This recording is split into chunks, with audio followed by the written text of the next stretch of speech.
This hangout is now officially live. It's live, and there we go. We're good. Had a little trouble starting. For some reason, I logged in as a guest, but nonetheless, we are here. We'll wait a few minutes. We'll get started. For that to go from 1,000 to 10,000. So.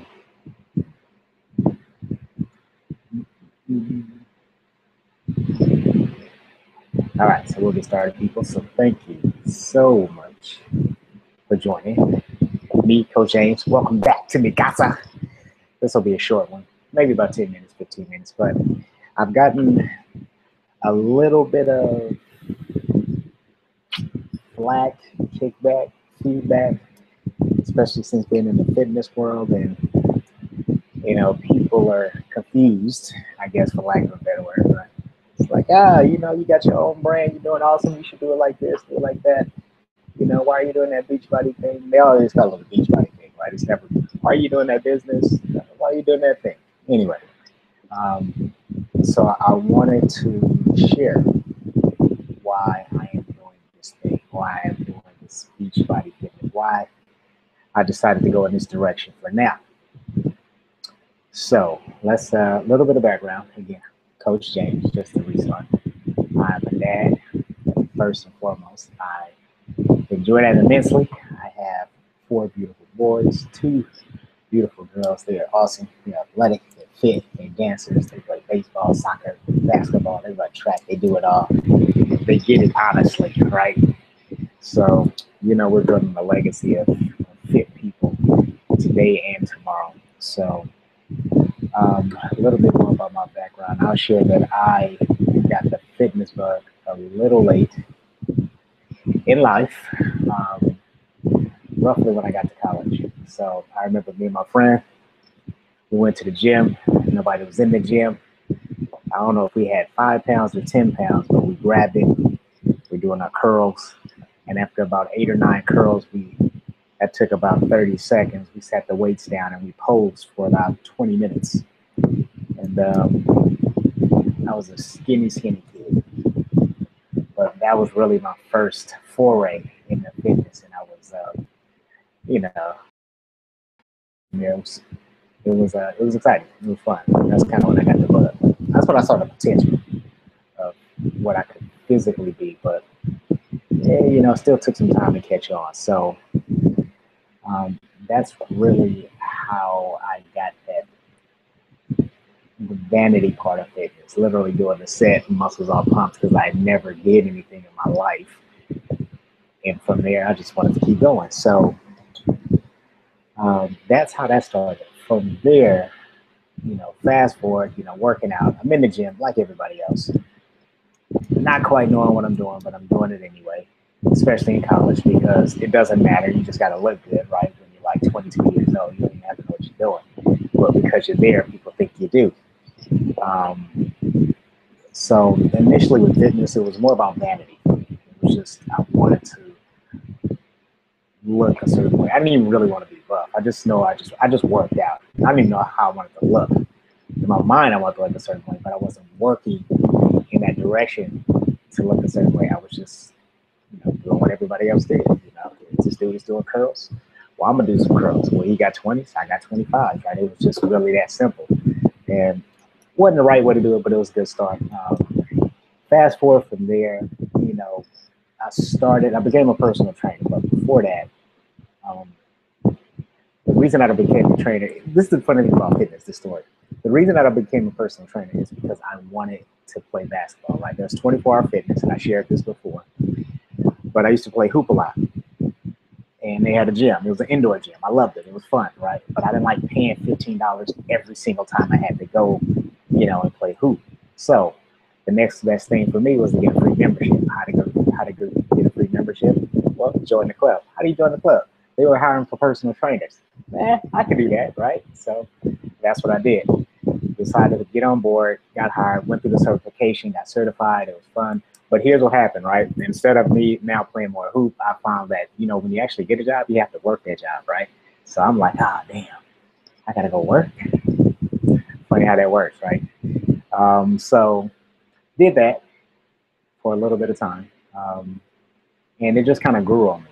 You know, you at first, and I'm being a little transparent, when I became a personal trainer, found I could do, you know, you start seeing some of the other trainers, they look great, they're training all these hot ladies. So I'm like, all right, well, I want to do that now. You know, I want to do it the way they're doing it. But luckily, I say God had other plans because, in all honesty, if I would have did it that way, who knows where I'd be at. So ended up training my first client was an ex-firefighter. And I think he had tore ACL, something like that. I'm not sure what part he tore, but we worked out. He was my first client. We did a 12-week program. We worked out about, well, 12 weeks, you know, 5 in the morning, 6 in the morning. And it wasn't just a workout. It was really rehab for him, you know, because he wanted to get back. He wanted to be, you know, the guy he was. He wanted to, you know, be a firefighter again. And it was pretty fantastic to see his evolution to come limping in and being able to walk out. So he was able to get back on that firefighting force. This guy, I'm getting all kind of accolades from him and other clients as I continue on. And that's really when the fitness bug hit me, I would say. Again, it was really unintentional because I wasn't looking to really train anymore. I just wanted a free membership. You know, I just wanted to play basketball.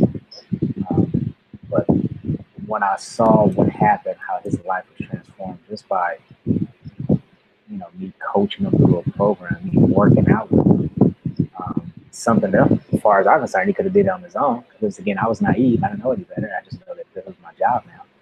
But there was a great satisfaction, a great humbling moment, I would say, when that happened. And it just grew from there. So I was excited. I'm training more people. I'm training more athletes. I'm training, you know, men, women. And I'm seeing people not just get fit, but really change their life. I remember how awesome it felt when this lady, I promise, she had to be at least 60. And I don't even know how she was walking because she was dealing with some gout or some other stuff going on. And I remember, you know, training her, getting her to a certain point, and then we finished the program. You know, she didn't want any more sessions, but I remember coming in weeks later and watching her do the things that I trained her to do. Didn't interrupt her. I didn't even go and say hi, but it was really exciting to hear. I mean, not to hear, but to see. And it just kind of kept going from there. So, funny part about that is I loved the training, but I didn't like working for a company to do it. Because I don't know if you guys know, everybody works for somebody, right? But the thing about fitness, it has to be a passion first, I think, and not about money. And when you work for a company, a corporation, not even one that I work for, you know, it's great you're training people, but it was all about, for them, the bottom line was numbers, it was money. And, you know, even though I was having success training people, you know, I wasn't making a ton of money, but I was having a lot of success training others because they were improving. I didn't like all the pressure of get more, get more, get more. And it wasn't about getting more clients, even though that's part of it. It was about getting more money. Instead of them signing up for 8 sessions, they wanted to sign up for 24 sessions. And, you know, those things are getting expensive, you know, $1,000, $1,200. And whether people had the money or not, I didn't want to focus on, okay, how can I get this person to do this when really, okay, let me serve the need. So I actually ended up, I stopped training it. And I didn't lose interest in fitness, but I stopped for a while because it just left a bad taste in my mouth. Like, I wanted to help people, but I didn't want to do it in that way. And I wasn't smart enough to think really outside the box at that time and say, hey, I can go start my own gym or do it this way or do it that way. I just shut it down and quit. Went back to corporate life, you know, normal corporate life, I guess, and things kind of evolved from there a few years. And the funny thing about it is I kept working out myself. I kept building programs, things like that for other people. So I never lost the bug, but I never did it that way again. And one of the things that I noticed, it was brought to my attention probably in college, but I didn't realize it at the time. It was brought to my attention that I had a tremendous amount of influence. not that I had a following or anything, but when I spoke, things happened. People change. And I was like, huh. So I didn't realize that at the time. I learned that at AT&T, go through a bunch of personal development, right? And then so I started to sort of exercise that area, to reverse engineer my life to see, okay, really, what is it that I want to do, right? I know this is a long story, get to the why part, but I'm getting there, I promise you. So AT&T, became a manager there, and working with a group of people who are really uninspired. So how do you get through to those people? How do you influence them? So from that, it really taught me some lessons about leadership. That's when my personal development really took off, to be perfectly honest. That's when I was introduced to John Maxwell, a lot of his teachings and things like that. And that's when I really began to kind of push myself to exercise my voice to see, okay, if they say I have this influence, let me see. So what I began doing was just taking the things that I learned from personal development, applying them to the job, and trying to get others to become more, so to speak. That's really when the alive and purpose moment began too. Um, I was able to take one particular guy, his name is Tony. So very awesome dude, um, from zero to hero. He was the last in the company, and I took him from that to first. He stayed in that first position for a couple months, and it wasn't so much that I got him at first; it was that I got him to believe that he could do whatever it is that he wanted to do. His passion really was fashion. It was kind of videography in that world. So, but with the teaching, the training, with the inspiration, with the coaching that I had given him as a manager at the company, he was able to elevate himself from zero to hero. But beyond that, he ended up starting a clothing line, starting a business, ended up quitting the job, going back to school. So, all in all, um, that was this is all part of the journey. So, influenced him, got the voice going, starting to learn that, hey, this is my gift. Maybe I can make this work. So now, how do I tie all this together back to fitness? Because I did not really like the corporate life. I quit 24-hour fitness, even though I had a lot of fun doing it, and went back to corporate life, which I really didn't like, but I loved the influence and the money that came. So how do I merge, both fitness, my voice, my newly discovered gift? I didn't know that was my gift really until I got to AT&T and I began to influence, and it was pretty amazing. So I guess that's really how I got to Beachbody, and even that has a story. It's a story within itself, because there's a lot of different ways you can do fitness. There is, your own gym. There is, CrossFit. There's this. There's that, and scout and net. You see 1,000 ways to do it. But it's more than just about fitness for me. It always has been, but I didn't know that. So becoming, there's a backstory to why I became a coach, but I want to keep it really simple because time is ticking. What made it easy to choose Beachbody was, you see the infomercials. I was sort of a skeptic.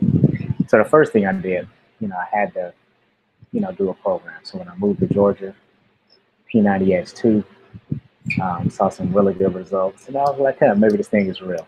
So I just sort of kept it going from there. But it wasn't that I wanted to become a fitness expert or be just a fitness guru. Beachbody, doing it that way really gave me an opportunity to exercise my true gift, which is my voice, right? So no longer do I have to build programs or build meal plans. Everything is kind of given to you, kind of handed to you on the plate. So now as a coach, I get the added benefit of not having to worry about that, presenting you with a great product, and more importantly, exercising my gift, exercising my voice, influence and inspire, motivate you to do more, to become more through fitness, right? So that's really, I guess I probably could have shot this video in like 2 minutes, because that's literally the main reason why I chose it. Once I discovered what my gift was, which is my voice, it made it easy to choose Beachbody, because everything was, they give you everything set up for you. There's nothing for you to think about. You just kind of take the ball and run with it. And that's sort of what I've been doing. It's been some up and down moments, but it is coming along. So, but it gives me maximum range to really kind of just flex my voice, and that's really what I like to do. I love to talk. I love to speak. And that's, I think, my purpose. Um, and that's nuts and bolts of that. So, um, where's I'm looking at my notes here, and I think I missed one or two things, but that's stuff. It's not that big a deal. So that is the nuts and bolts. So give me 1 second here. There we go. We got one viewer. I'm excited about that one. Thank you, one viewer. So I think that's all I got for right now. So I didn't want to go too long, and I wanted to kind of give a little bit of a backstory, and hopefully some of that made sense. I know it's kind of choppy because I get nervous at times, but if I could recap in 30 seconds, I chose Beachbody Fitness because it gave me the greatest opportunity to exercise my voice. Again, I love being able to use the power of the word to help a person become more, to do whatever it is they want to do in life. Whether that's lose 10 pounds, 20 pounds, gain some weight, get some muscle, or simply go out and do something that they've never thought they can do before. So that's really who I am. And it is still evolving, right? And I don't think this is the end. And we will see what the future holds because there's been a lot happening lately. So that's all I got. And if you have any questions, right? I think I have a question box over here, Q&A, right? There we go. That's your audience to submit questions up. Questions, answer questions. Right. So, okay. I threw up a little question box. We'll do that a minute or so. But other than that, we're probably going to shut it down in a second. So, always fun.